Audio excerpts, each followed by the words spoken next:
요한계시록 13장 보겠습니다. 자, 바다에서 올라오는 짐승이라고 하는 제목으로 13장 공부하겠습니다. 바다에서 올라오는 짐승이 있고요. 또 땅에서 올라오는 짐승이 있습니다.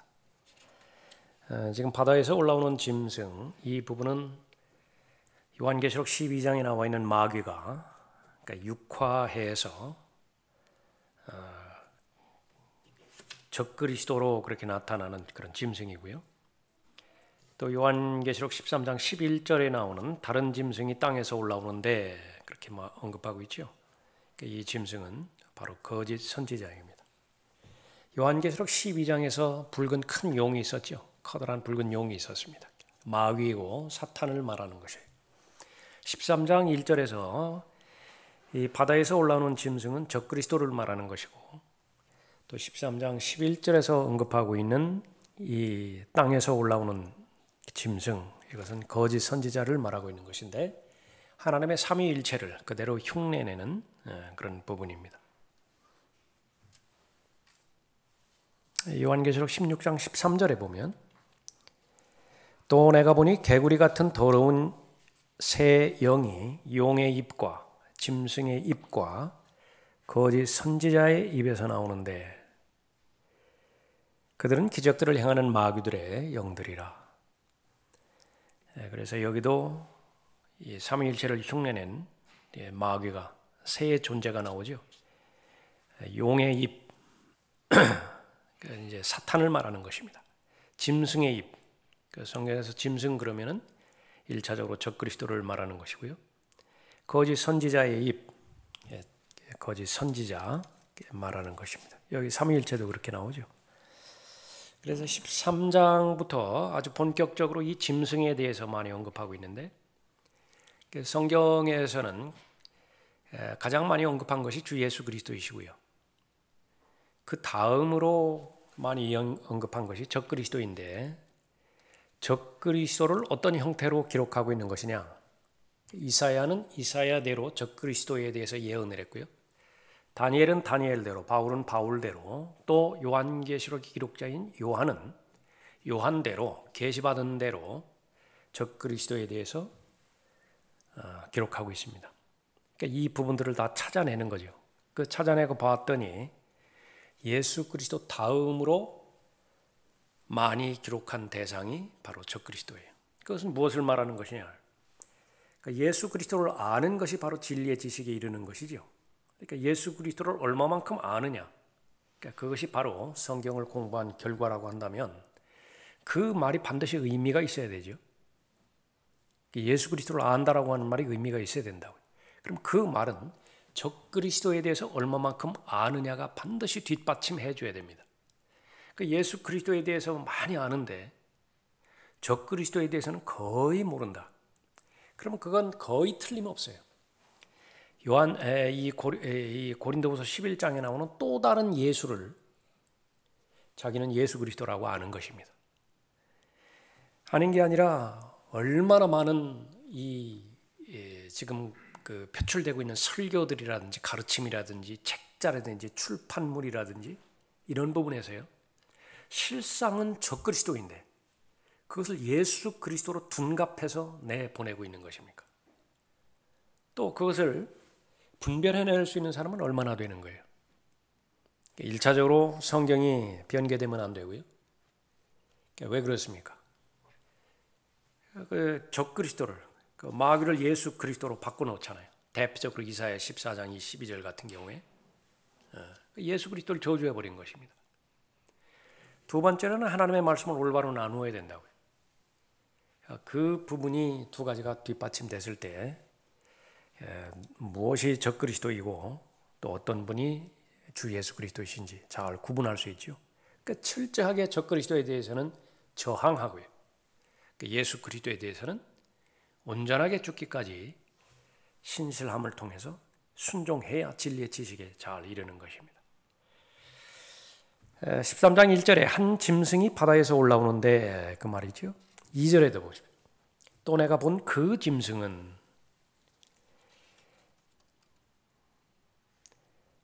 용이 자기의 능력과 자리와 큰 권세를 그 짐승에게 주더라.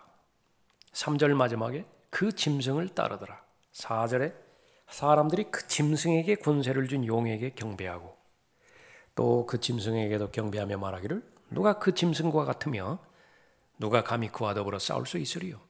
5절에 그 짐승이, 6절에 그 짐승이, 11절에 또 내가 보니 다른 짐승이 땅에서 올라오는데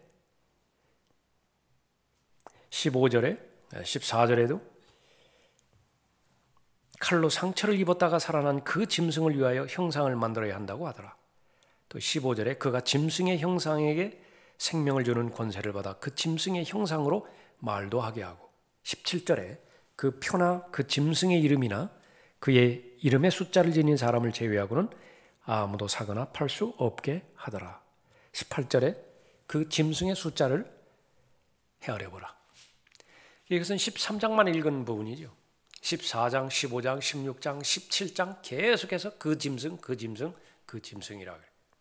얼마나 중요했으면 이렇게 절절마다 그 짐승에 대해서 기록하고 있겠습니까? 그런데 이 부분이 요한이 받은 계시일 뿐이에요. 적그리스도에 대해서. 그러니까 적그리스도를 성경을 통해서 분명히 제시하고 드러낸다고 한다면 성도인 그리스도인의 입장에서는 그 부분을 기록한 그런 목적이니만큼 분명하게 잘 알고 잘 대처할 수 있어야 되겠죠. 그래서 이 13장에서 바닷가에 바다에서 올라오는 짐승, 이 짐승은 결론적으로 말하면 적그리스도를 말하는 거요. 마귀가 이 짐승에게 자신의 권세와 또 자신의 능력을 이렇게 부여하는 것을 말합니다. 1절, 2절 보십시오. 내가 바닷가 모래 위에 서서 보니 한 짐승이 바다에서 올라오는데 7머리와 10뿔을 가졌더라. 그 뿔들에는 10개의 왕관이 있고 그 머리들에는 하나님을 모독하는 이름이 있더라. 또 내가 본 그 짐승은 표범과 같고 발은 곰의 발 같고 입은 사자의 입 같은데 용이 자기의 능력과 자리와 큰 권세를 그 짐승에게 주더라. 우리가 알아야 되는 것은 결론은요. 바다에서 올라오는 짐승은 그 지중해로부터 올라오는 짐승을 말하는 것입니다. 생김새를 구체적으로 봤더니 머리가 7이에요. 뿔이 있는데 뿔이 10개가 달렸습니다. 왕관이라고 하는 것은 통치권을 말하는 것인데 왕을 의미하고 왕국을 의미하기도 하죠.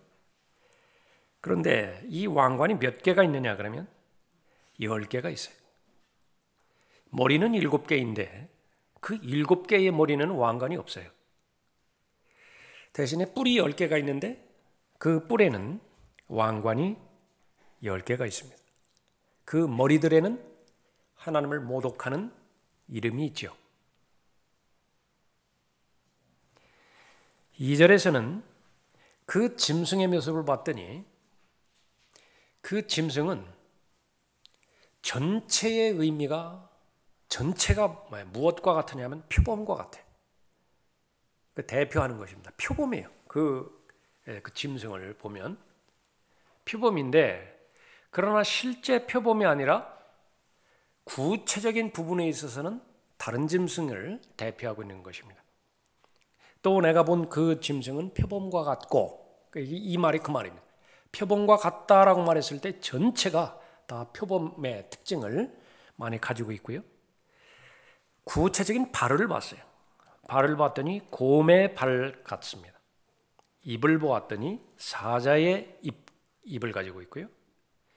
또 용이 자기의 능력과 자리와 큰 권세를 그 짐승에게 주더라 그렇게 했습니다. 그러니까 전체 그림을 지금 그립니다. 이것을 기억하고요. 12장 바로 전장에 가서 3절에 보십시오. 3절에 12장 3절에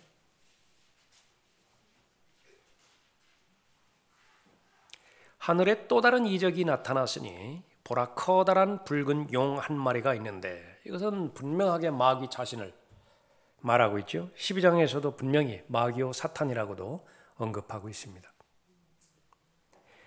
생김새를 봤더니 7머리와 10뿔이 있어요.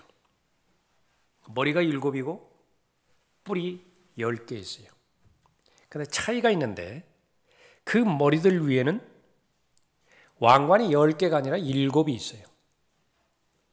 12장에는 왕관이 7개 있고요. 13장에는 왕관이 10개가 있습니다. 근데 이것이 사탄인데 커다란 붉은 용 한 마리가 있죠. 근데 쫓겨나죠. 9절. 하늘의 전쟁이 벌어진 결과 9절에서 그리하여 그 큰 용이 쫓겨나니 그는 마귀라고도 하고 사탄이라고도 하는 옛뱀 곧 온 세상을 미혹하던 자라. 그가 땅으로 쫓겨나고 그의 천사들도 그와 함께 쫓겨나더라 그랬습니다. 그러니까 본래 하늘에 있었는데 있는 곳을 찾지 못하고 땅으로 쫓겨냈어요. 땅으로 내려오면서 적그리스도로 육화되어 버립니다. 유다 이스카리옷은 마귀였었죠. 마귀였었다고요. 예수님의 말씀에 의하면 사람이 아닙니다. 너희 중에 하나는 마귀니라. 데블이라, 데블. 이 마귀에게 사탄이 들어갑니다. 그것이 예수님 당시의 역사고요.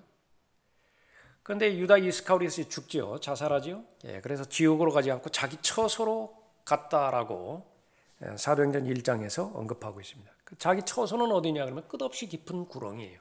끝없이 깊은 구렁의 왕입니다. 그런데 이제 다시 올라오죠. 그때가 되면 유다 이스카리옷은 마귀가 되는 것이에요. 육화되는 것입니다. 그래서 이 부분을 이해하기 쉽게 그렇게 매칭시키는 것은 하나님께서 육신으로 나타나신 것을 생각하면 돼요. 하나님께서 육신으로 나타나셨다. 육화되셨죠? 아들 예수 그리스도이십니다.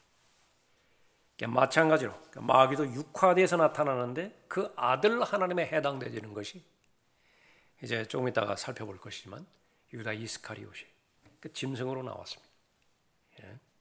그런데 하늘에 있을 때는 7 왕관을 쓰고 있어요. 그러니까 7 왕국들을 대표해서 자신의 통치권을 형성하고 있습니다. 그런데 이제 땅으로 내려와서 육화된 다음에는 왕국이 10로 늘어나요. 7이었다가 3개가 늘어나서 10이 돼버리는 것이에요. 그것이 언제 일어나는 것이냐 그러면 바로 적그리스도의 왕국이 이 땅에 실현될 때인 것입니다. 그것을 기억하시는 것이에요. 요한계시록 12장에서는 커다란 붉은 용 7머리와 10뿔이 있는데 왕관이 어디에 있느냐 그러면 7머리에 있습니다. 그 개수를 보니까 7이에요. 왕관의 개수가 7이라. 그런데 요한계시록 13장에 와서 마귀가 육화된 적그리스도의 모습을 보았더니 머리가 7이고 뿔이 10개인데 대신에 왕관이 10개였다라고 하는 그 부분입니다. 이 하는 일들은 무엇이냐? 계속 하나님을 모독하고요. 하나님의 백성, 유대인들을 계속해서 박해하는 것입니다. 그래서 결국은 이 짐승의 숫자, 한 사람의 숫자를 말하는 것인데 그것이 바로 666이죠. 짐승의 그 숫자와 짐승의 표를 받게 하는 것입니다. 짐승의 표를 받은 모든 사람은 그 지옥으로 가게 되어지는 거죠. 자, 그것이 이제 전체의 그림이고요. 전체의 윤곽이고 바다에서 올라오는 짐승이 바로 그렇다라고 하는 것입니다. 교재에 보면 이사야가 미리 본 적그리스도가 나오죠. 큰 부류가 바로 그 부분이고요. 또 하나는 이제 다니엘을 통해서 본 적그리스도가 나오는데 아주 구체적으로 나누어서 설명하고 있습니다. 다니엘은 적어도 4부분에 대해서 적그리스도를 설명하고 있습니다. 그 첫 번째가 다니엘 2장에서 느부갓네살이 꾼 꿈, 그 형상이죠. 요한계시록에도 형상이 나오는데 짐승의 형상을 만드는 거죠. 그 형상에 해당되어지는 그 부분을 통해서 적그리스도를 설명하고요. 조금 이따 우리가 살펴볼 것은 다니엘 7장입니다. 다니엘 7장에 네 짐승의 환상이 나오는 것인데 정확하게 요한계시록 13장과 일치가 돼요. 다니엘 7장에 나오는 짐승은 다시 말하면 복합 짐승이거든요. 짐승 괴물이라고 해요. 그것은 바로 요한계시록 13장에 나오는 그런 짐승과 같습니다. 또 다니엘 8장에서는 수대왕과 숫염소의 그런 그 환상이 나오죠. 역시 적그리스도를 언급하고 있습니다. 또 다니엘 11장에서는 북쪽 왕과 남쪽 왕을 그렇게 언급하고 있습니다. 역시 마찬가지로 적그리스도를 언급하고 있어요. 요한계시록을 알지 못하고서는, 다니엘을 알지 못하고서는 적그리스도의 정체를 밝혀낼 방법이 없어요. 그러면 어떻게 되는 것이냐? 계속 설교하는 대로 믿어야 됩니다. 그것이 올바른 설교일 때는 다행이에요. 그런데 실컷 적그리스도의 활동을 다 설명해놓고 그것이 예수 그리스도라고 그렇게 말해봤을 때요, 검증할 방법이 없는 것이. 후천년주의 교리, 무천년주의 교리라고 하는 것은 다 적그리스도를 전파하고 있는 교리예요. 절대로 성경에서 나오는 예수 그리스도를 전파하는 것이 아니에요. 똑같은 통치자라고요. 예수 그리스도도 통치자이고 마귀도 통치, 적그리스도도 통치라고요. 다 그리스도 아니에요? 예수 그리스도도 그리스도고 적그리스도도 그리스도라. 그러나 그것을 무슨 수로 그렇게 잘 밝혀낼 것이냐? 그럼 바로 성경을 여는 열쇠인 요한계시록을 알지 못하고서는 궁극적으로 이 구약의 요한계시록이라고 하는 다니엘을 알 방법이 없어요. 그 다니엘 얼마나 많은 부분에 있어서 다니엘 1장부터 6장까지는 역사적인 그 부분들을 설명한 그 배경에 불과한 것이지만은요, 7장부터 12장까지는 엄청난 분량을 앞으로 이방인의 왕국들이 어떻게 시작되고 어떻게 끝날 것이냐, 그 부분을 아주 구체적으로 잘 보여주잖아요. 그 가운데서 이 마지막 때에 세상의 끝, 이것은 과연 어떻게 될 것이냐, 그 적그리스도에 의해서 종결이 되어질 텐데 그 적그리스도를 잘 설명해 주는 것입니다. 그것이 이제 다니엘을 통해서 적그리스도를 말씀해 주셨고요. 그 다음에 이제 신약 성경에서 수없이 많이 예수 그리스도를 통해서도 적그리스도를 계시해 주셨고 다른 서신서들을 통해서도 적그리스도를 계시해 주셨는데 대표적으로 바울입니다. 바울이 적그리스도를 계시해 줬다. 거기는 보십시오. 데살로니가 후서 2장에.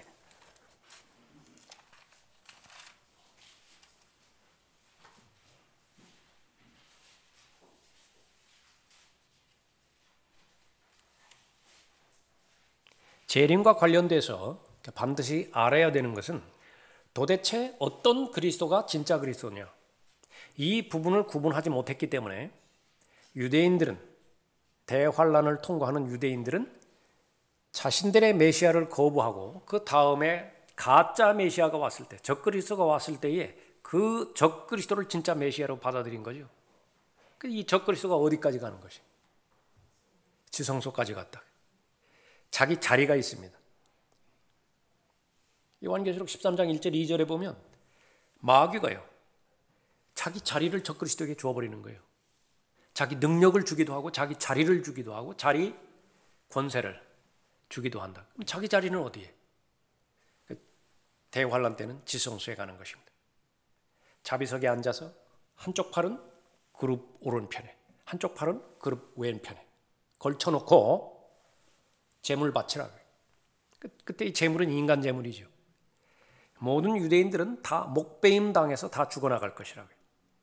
구원받은 유대인들이라고 한다면 목배임 당해서 다 죽어나갈 것이라고요.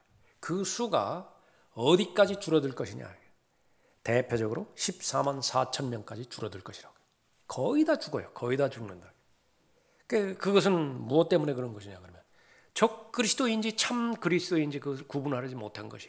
그러니까 그때 가서야 지성소에서 마귀가 자기 자리를 펴고 자비석에 앉을 때에야 비로소 자신들이 속았다라고 그렇게 보는 거죠. 그때에 깨달은 소수의 남은 유대인들은 뒤도 돌아보지 않고 다 도망하라고 마태복음 24장에서 언급하고 있죠. 1절에 보십시오. 형제들아, 우리 주 예수 그리스도의 오심과 그 앞에 우리가 함께 모이는 일에 관하여 이제 너희에게 간구하노니 영으로나 말로나 또는 우리에게서 받았다고 하는 편지로나 그리스도의 날이 가까웠다고 마음이 쉽게 흔들리거나 두려워해서는 안 될 것이라. 두 부분인데요. 이 부분에서 미혹돼 가지고 어떤 한 사람이 나타나서 소위 언론에서 이렇게 그 말하는 종말론이잖아요. 종말론.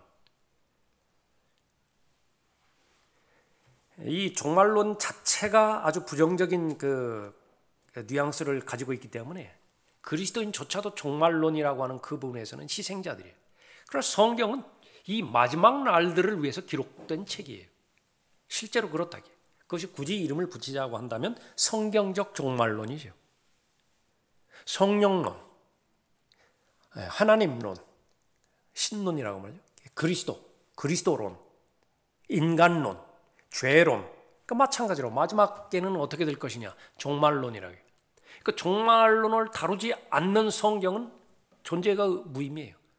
그건 마찬가지로 요한계시록이 빠진 성경을 보라고. 그것이 어떻게 마무리가 되어지겠는가?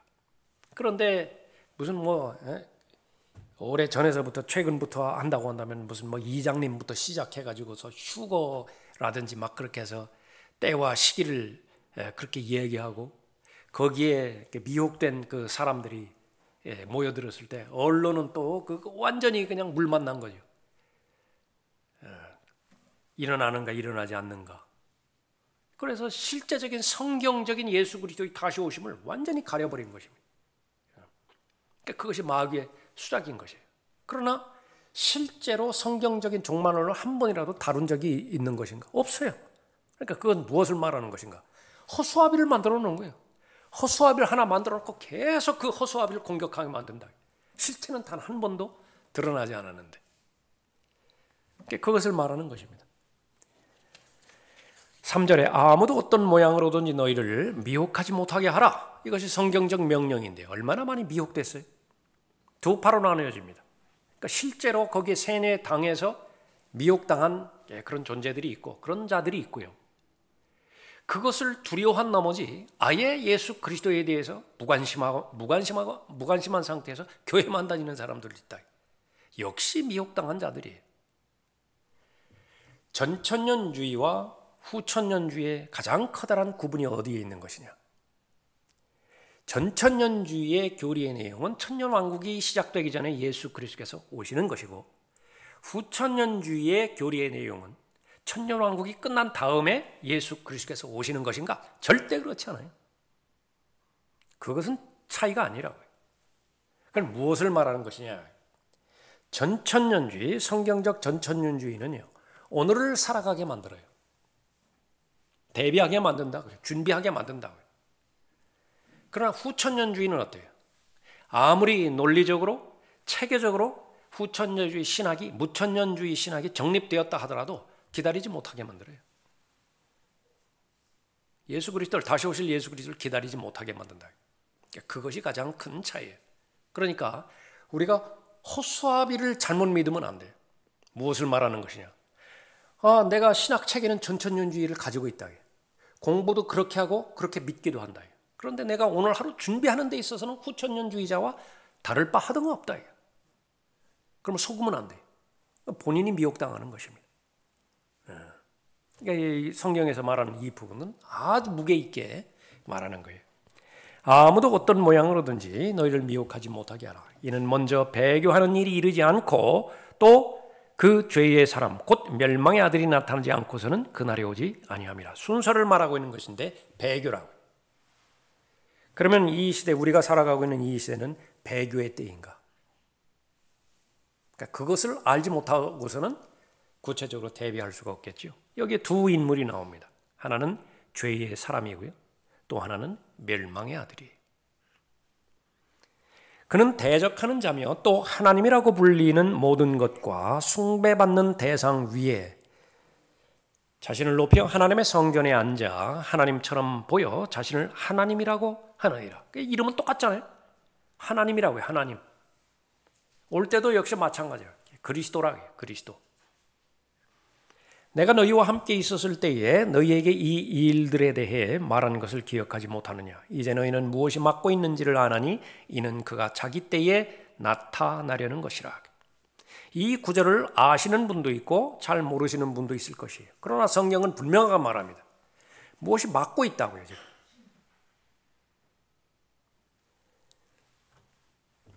7절에 불법의 신비가 이미 활동하고 있나니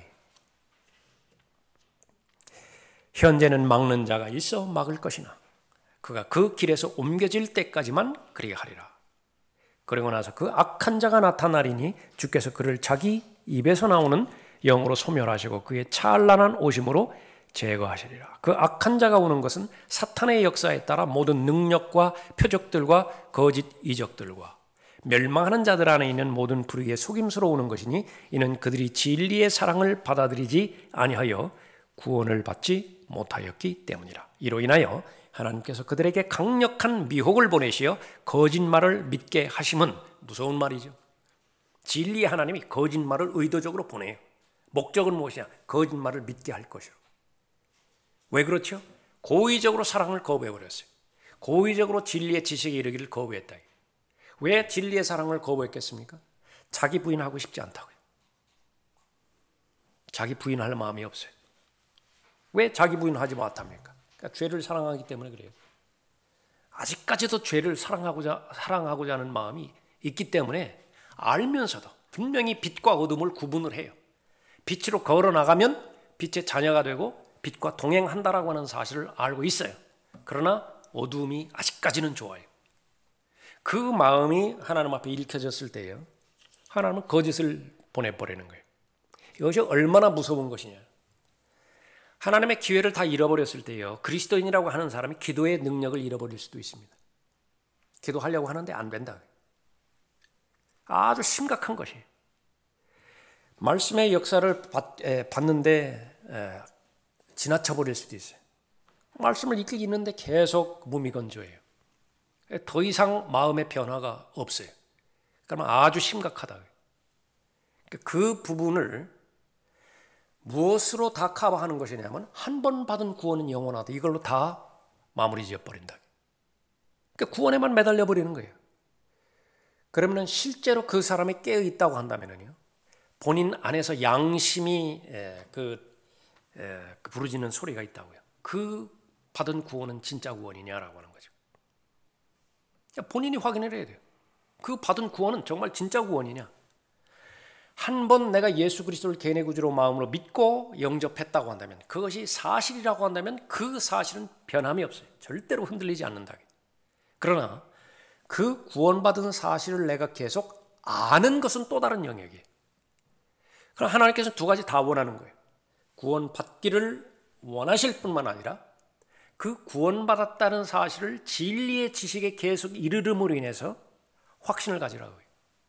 그러면 구원을 받기는 받았는데 진리의 지식에 계속 이르지 않으면 어떻게 되는 것이냐. 구원받았다는 사실을 몰라요. 계속 의심한다고. 정말로 구원받았나? 구원받지 못했으면 어떡하지? 계속 마귀는 고소한다고. 너 그때 그 영접한 거, 영접 한 번 했다고 해서 구원받은 거 아니야. 요한계시록 20장 10절 이후에서 마귀가 불못에 들어갈 때까지 계속 고소한다고요. 형제들 고소한다고요. 유대인들만 고소하는 것이 아니라. 그럼 어떻게 되는 것이냐? 그러니까 하나님 말씀에 따르면 알아야 되죠. 하나님을 사랑하는 하나님의 자녀들이 되는 것입니다. 그러니까 여러분의 위치를요, 무한 감사를 해야 돼요. 하나님 앞에 내가 구원받았다라고 하는 사실, 거기서 중단되지 않고 변개되지 않은 하나님의 말씀 허락해 주셨고, 하나님의 올바른 진리의 말씀을 나누어서 공부할 수 있는 성령께서 가르치시는 방법까지도 다 알려주셔서 대환란, 이 지금 거의 대부분 해석은요, 요한계시록 13장 해석은요, 교회가 지금 거기 통과하고 있는 거예요. 그러니까 교회가 이 짐승과 맞서 싸우라는 거예요. 끝까지 견디라는 것입니다.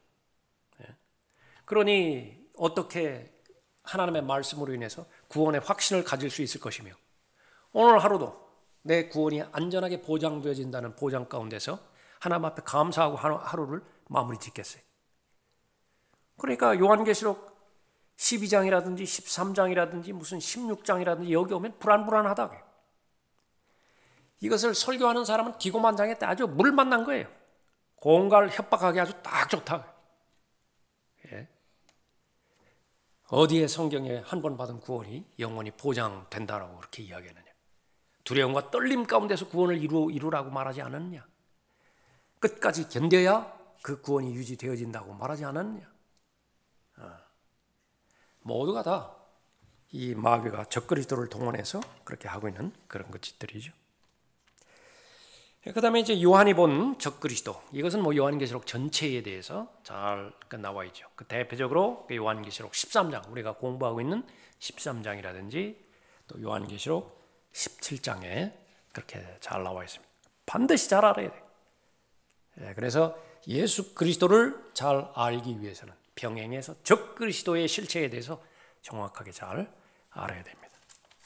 다니엘 7장 보십시오. 오늘은 그 가운데서 대표적으로 다니엘 7장을 통해서 계시해 주신 말씀을 살펴보죠. 다니엘 2장에서는 느부갓네살이 꾼 꿈을 통해서 이 유대인들이 멸망한 다음에 이방인의 왕국, 다시 말하면 예수 그리스도의 초림까지 어떠한 왕과 왕국들이 존재할 것이냐. 금머리부터 보여주셨죠. 금머리에 해당되지는 것이 바빌론 왕국이었습니다. 가슴에 해당되지는 것이 메데 페르시아였고요. 또 배에 해당되어지는 것이 그리스였습니다. 다리에 해당되어지는 것이 바로 로마였고요. 열 발가락에 해당되어지는 것이 적그리스도였어요. 그렇게 보여주셨다. 그 다음에 또 한 번 보여주세요. 그것이 다니엘 7장이죠. 1절에 바벨론의 벨사살 왕 원년에 다니엘이 자기 침상에서 한 꿈을 꾸고 머릿속에 환상들을 받고서 그가 그 꿈을 기록하고 그 일들의 실상을 말하니라. 다니엘이 고하여 말하였더라. 내가 밤에 환상을 보았는데 보라, 하늘에 내 바람이 큰 바다로 불어닥치니. 요한계시록 13장에서도 바다가 나오죠. 다 지중해 해요. 큰 짐승들 넷이 그 바다에서 올라오는데 서로 다르더라. 첫째는 사자 같고, 그러니까 이 사자가 어느 왕국이냐라고 하는 것이, 지금 7장 나머지 부분에서는 이 짐승은 왕이라 그렇게 설명하고 있거든요. 17절에 건너가서 보십시오. 17절에 이 커다란 내 짐승은 땅에서 일어날 내 왕이라 그랬죠. 왕이면서 동시에 왕국이에요. 그러면 이 사자에 해당되어지는 왕이 누구냐? 그렇게 했을 때에 이 다니엘 2장에서 언급한 것을 기점으로 해서 바빌론이라고 보는 거예요. 그러나 지금 때는 바빌론의 벨사살 왕이라고 그랬죠. 벨사살 왕은 바빌론의 마지막 왕이에요. 그런데 이 네 짐승이 바다에서 올라오는 그 부분을 봤을 때 이 커다란 네 짐승은 땅에서 일어날 네 왕이라 그렇게 언급했을 때요. 그것은 미래를 말하는 것입니다. 앞으로 일어날 것이라고요. 그런데 지금 바벨론은 다 끝나간다고. 벨사살이 바빌론의 마지막 왕이에요. 그러니까 바벨론은 여기에 절대로 포함이 되지 않는 거예요. 그래서 여기에서 사자 같고 그렇게 말했을 때 사자는요, 다니엘 2장에서 나오는 이 가슴에 해당되는 메데 페르시아부터 시작되는 것입니다.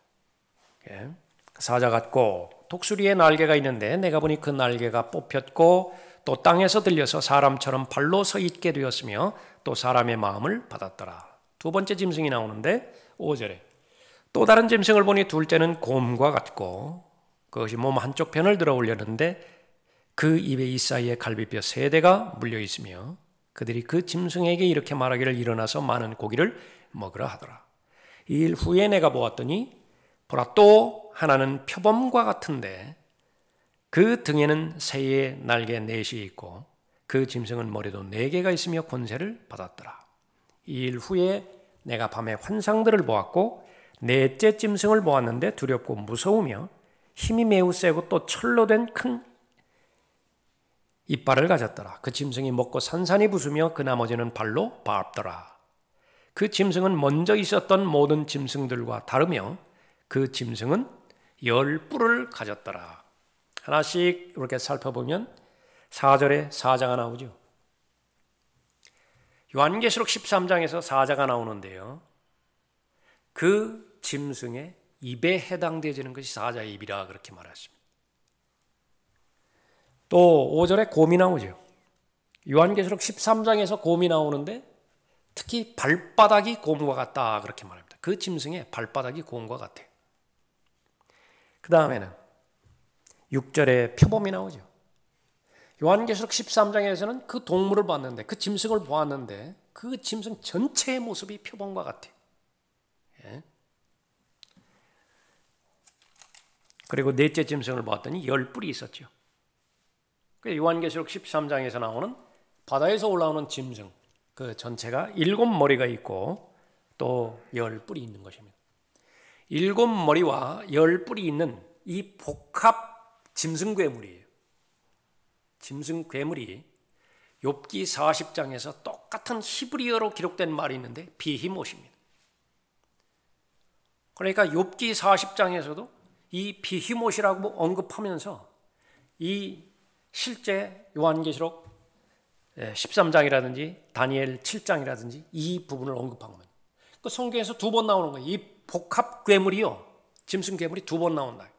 하나는 다니엘 7장에 나오고 하나는 요한계시록 13장에 나오는데 그것이 어디에 기록되어 있느냐? 욥기 40장 15절에 기록이 되어 있습니다. 41장에서는 리비아단에 대해서도 나온다. 그러니까 이 모든 부분들을 적그리스도에 대해서 분명하게 계시해 주심에도 불구하고 이 부분들을 문자적으로 받아들이기를 거부했기 때문에 무슨 그 공룡들이라든지 무슨 악어라든지 이렇게 다 받아들여 버린다. 그러니까 마귀는 기고만장하겠죠. 그런 성경 해석에 대해서. 그러나 그 성경에서는 분명하게 언급하고 있습니다. 이 사자에 해당되는 것이 메데 페르시아이고요. 곰에 해당되는 것이 그리스예요. 그 다음에 이 표범에 해당되는 것이 바로 로마입니다. 그 부분들은 지금 이제 거기 교재에 그 자세하게 설명들이 그렇게 되어 있으니까요.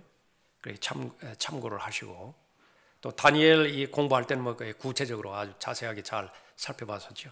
특별히 이 다니엘 그 7장 그렇게 어디 그 홈페이지나 어디 들어가셔서 7장에 대해서 다시 한번 그렇게 공부하시면 도움이 될 것입니다. 또 병행해서 우리가 살펴볼 것은요. 여기에 7절에 보십시오. 이 일 후에 내가 밤에 환상들을 보았고 라고 하는 그 부분이 있습니다.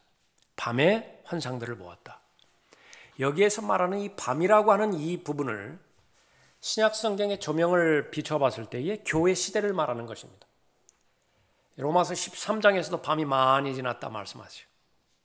데살로니가전서 5장에서요. 예수 그리스도의 재림과 걸 언급하면서 밤을 너무 반복적으로 강조를 하죠. 낮의 자녀들이라고 분명하게 말씀하십니다. 마가복음 13장에서 밤에 그 경점을 네 경점으로 나누어서 언급하고 있습니다. 예수 그리스도 바로 오시기 전까지 이 밤에 대해서 언급하고 있죠. 이 부분은 병행해서 바로 이게 초림부터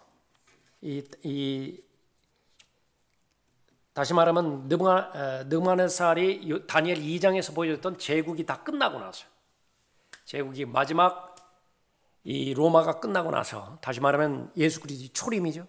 초림부터 예수 그리스도의 재림까지 다시 말하면 요한계시록 13장에 나오는 그 비히못 바다에서 올라오는 짐승이 나타나기까지 이 밤에 해당되어지는 그 경륜에는 어떻게 이방인의 역사가 이루어질 것이냐라고 하는 것을 더 계시해 주고 있는 부분입니다. 그 가운데서 바로 밤의 환상이기 때문에 이 교회 시대의 첫 번째 나오는 그런 대상이 사자와 관련이 있습니다.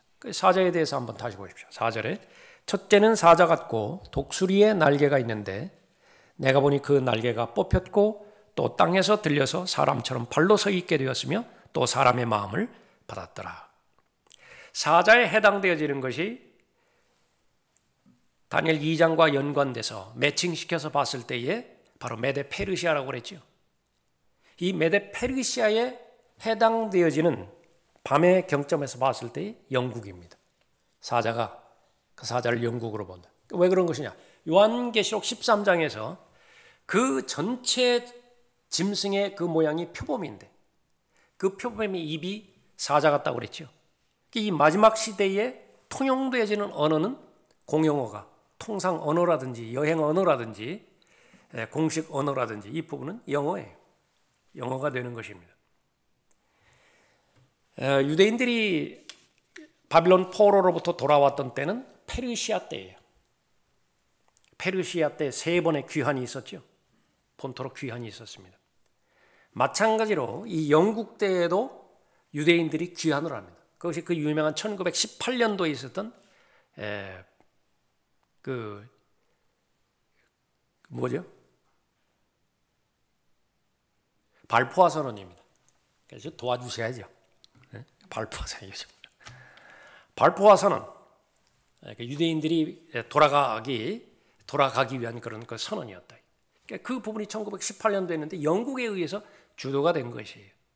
그런 그 모든 부분에 의해서 기록이 되었는데 바로 영국에서는 해가 지지 않는 나라라고 그랬죠. 식민지가 워낙 많아가지고서 돌아가면서 계속해서 해가 뜨는 나라였는데 그러나 킹 제임스 성경을 거부하고 나서 그 다음에 이 성경에 기록되어 있는 것처럼 다 뽑혀버렸습니다. 날개가 다 뽑혀버렸다. 그 다음에 오는 짐승이 곰이었어요. 곰은 그리스에 해당되어지는 그런 제국이죠. 그런데 이 그리스도는 동방 종교를 믿거든요. 그리스 오소독스라고 둘로 나뉘어졌잖아요. 카톨릭이 로마 카톨릭이 둘로 나뉘어졌을 때에 이 그리스도는 동방 그리스 오소독스를 믿었는데요. 1918년대 러시아가 혁명 일어나기 전까지 공식 종교였어요. 러시아의 종교가 동방 종교였다. 그리스와 아주 직접적으로 관련이 됐습니다. 그래서 이 러시아는 그리스로부터 나온 거예요. 또 알파벳도 마찬가지라. 러시아가 쓰는 그 알파벳은 그리스 알파벳이에요. 그런 그 부분을 언급하고 있고요. 그 다음에는 이제 표범이 나오죠. 표범과 같은데 그 표범은 로마였었죠. 다니엘 2장의 그 형상과 맺히게 됐을 때. 지금은 이제 밤의 관점, 밤의 환상을 보았을 때라고 하는 것은 영국, 그다음 러시아, 그다음 이제 미국입니다. 아주 지금 최인류, 초강국 국가가 되는 것이죠. 그러나 점점 더 약해지는 것입니다. 지금. 그래서 그 전까지는 전쟁을 했다 그러면 다 승리였었는데요. 지금은 다 패배한다고 그러죠. 승리하지 못해요. 지금 베트남 전쟁부터 시작해서 한국 전쟁부터 시작해가지고 승리하지 못한다. 무슨 아프가니스탄 전쟁이라든지 그 교재에 나와 있는 것처럼 그 IS는 지금 기고만장해서 돌아다니고 있다. 북한의 태도를 보는 것만으로도 충분하죠. 그러면 이 전체에 이 표범에 해당되는 그 부분을 왜 미국이라고 그렇게 볼 수 있는 것이냐? 표범의 특이한 점이 이제 반점이 돼요. 검은 반점인데 표범 전체의 모습을 보았을 때에 전체는 황갈색이에요. 아시아 인종을 대표하고 있죠. 인종적으로 보면 아시아 인종을 대표할 수 있다. 그 다음에 검은 점, 그것은 흑인을 함족을 그렇게 대표할 수 있고요. 배 쪽으로 보면 하얗습니다. 표범의 배를 보면 하얗다고요. 그래서 그것이 코카소스 인종, 그러니까 백인을 대표하고 있는 것이 다 아우로예요. 지금. 그래서 이제 완전히 그것이 인종 혼합이 되어지는데 지금은 엉망이죠. 지금 인종 차별한다고 해서 미국에서도 그냥 그 평범하게 일어나는 일들은 아닙니다. 다 약화될 대로 약화돼서 그렇게 되어지는 것이. 그래서 요한계시록 13장의 전체의 그 모습을 보았는데 이 바다에서 올라오는 짐승 이 부분은 적그리스도의 왕국이 이제 통치를 하게 되어질 부분인데 전체는 표범과 같다 그랬습니다. 그것은 바로 미국의 지금 그 마지막 시대는 미국과 같이 인종 통합의 그런 그 나라가 그렇게 될 것이다. 적그리스도가 이렇게 되면은요 무슨 동성애 이건 명백하게 합법화될 것이고요. 모든 나라가 다 동성애는 이제 지지할 거예요. 안 하면은 거기 이제 견뎌내질 못한다. 다 섞어버리는 거예요. 다 법 같은 것도 마찬가지입니다. 간통죄 폐지, 낙태죄 폐지, 이거는 뭐 이미 기정사실이에요. 다 그렇게 가게 돼 있어요. 짐승처럼 그렇게 살아가게 돼 있는 것입니다. 그 가운데서 입이 바로 사자의 입이라고 말했죠. 다 영어를 쓰는 거예요. 이제 적그리스도가 와서 죄의 사람이 멸망의 아들이 이제 될 거예요. 죄의 사람이 이제 죽을 것이라고요. 상처를 받아가지고 죽게 되어질 텐데 사흘 만에 부활할 것이라고요. 다시 일어날 것이라고요. 예수 그리스도를 정확하게 모방하는 거죠. 그러면 죄의 사람으로 활동하다가 그 죄의 사람이 멸망의 아들이 되어버리는 것이에요. 그렇게 되어지면 가능성이 있는 것이요. 로마 교황 가운데서 하나가 죽게 되어지는데 그 교황 가운데서 시리아계 교황이라든지 흑인계의 그 교황이라든지 그 교황 가운데서 하나가 암살당할 것이고요. 다 그렇다는 것은 아닙니다. 그러나 가장 가능성이 많다. 마지막 이 왕국은 로마가 통치하는 그런 왕국이기 때문에 그럽니다. 첫 번째 왕국, 바빌론의 느부갓네살이죠. 두 번째 왕국, 메데 페르시아의 다리오예요. 세 번째 그리스의 알렉산더죠. 로마 시저죠. 다섯 번째, 네 번째까지는 이제 이 다니엘 2장과 다니엘 7장에 그렇게 나와 있습니다. 그러나 지금 밤의 환상을 봤죠. 그 다음에 나오는 밤의 환상 가운데 나오는 것이 사자에 해당되지는 영국이었습니다. 곰에 해당되어지는 러시아였어요. 표범에 해당되어지는 미국이었습니다. 마지막 여덟 번째 적그리스도의 국가인데 이것은 미스터리 바빌론이에요. 신비의 바빌론이라고. 이 신비의 바빌론은 분명하게 로마 카톨릭의 종교를 등에 업고 모든 정치 세력을 다 아우를 것이에요. 적그리스도가. 그렇기 때문에 이 그때가 되어지면 10중 8구 지금은 이제 미사를 라틴어로 그렇게 진행하고 있지만은요. 프로테스탄트를 다 껴안기 위해서 포용하기 위해서 영어로 미사가 드려질 것이라고 진행이 될 것이라고 사자의 입이라고 사자의 입. 그러니까 그렇게 계속 진행이 되어지는 것입니다. 지금 곰의 이 발은 곰의 발이라고 그랬죠. 제가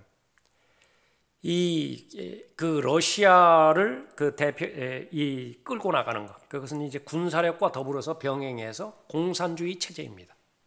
그러니까 지금 적그리스도가 바로 인계하기 바로 직전의 사회 형태는 무엇이냐면 공산주의 사회주의 체제로 가는 거예요. 이쪽으로 다 가야 돼요. 이쪽으로 다 가게 돼 있다. 무슨 이 구소련이 붕괴돼서 러시아가 되면서 이 공산주의 세력이 그렇게 줄어들었다고 그렇게 보지만 그건 겉에 나타난 상황이고요. 철저하게 공산주의에서 지금 계속해서 진행되고 유지되어지고 하고 있는 것입니다. 미국도 그렇고 우리나라도 그렇고 다 마찬가지예요. 이 러시아가 공산주의 세력을 퍼뜨리는 것은 엄청난 영향을 퍼뜨린 거예요. 그 초창기에 중공이라든지 북한이라든지 쿠바라든지 이런 나라부터 시작했지만은 지금 형태에서는요 다 이 사회주의 공산주의로 그렇게 흘러간다. 그래서 그 바로 직전의 체제는 이제 공산주의 체제가 그렇게 될 것입니다. 공용어는 영어가 그렇게 될 것이에요. 그래서 완벽하게 잘 갖추어진 상태에서 이제 요한계시록 6장에서 나오는 흰말 탄자가 나옴으로 인해서 그렇게 계속 세상을 몰아갈 것입니다. 가장 어려운 때에 바다에서 올라오는 짐승이 그렇게 되어지는 것입니다. 정리해서요.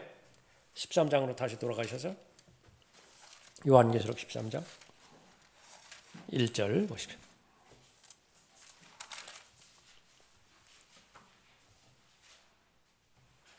지금까지 우리가 살펴봤던 것 잘 정리하셔서 1절 2절을 결론을 냅니다. 내가 바닷가 모래 위에 서서 보니 요한이 본 거예요. 한 짐승이 바다에서 올라오는데 7머리와 10뿔을 가졌더라. 그 뿔들에는 10개의 왕관이 있고 그 머리들에는 하나님을 모독하는 이름이 있더라. 또 내가 본 그 짐승은 표범과 같고 발은 곰의 발 같고 입은 사자의 입 같은데 용이 자기의 능력과 자리와 큰 권세를 그 짐승에게 주었더라. 오늘 일부분 바다에서 올라오는 짐승에 대해서 살펴봤습니다. 다음 시간에 계속해서 이 바다에서 올라오는 짐승, 이것은 이 부분 마무리 짓도록 하죠. 오늘은 여기까지 하겠습니다.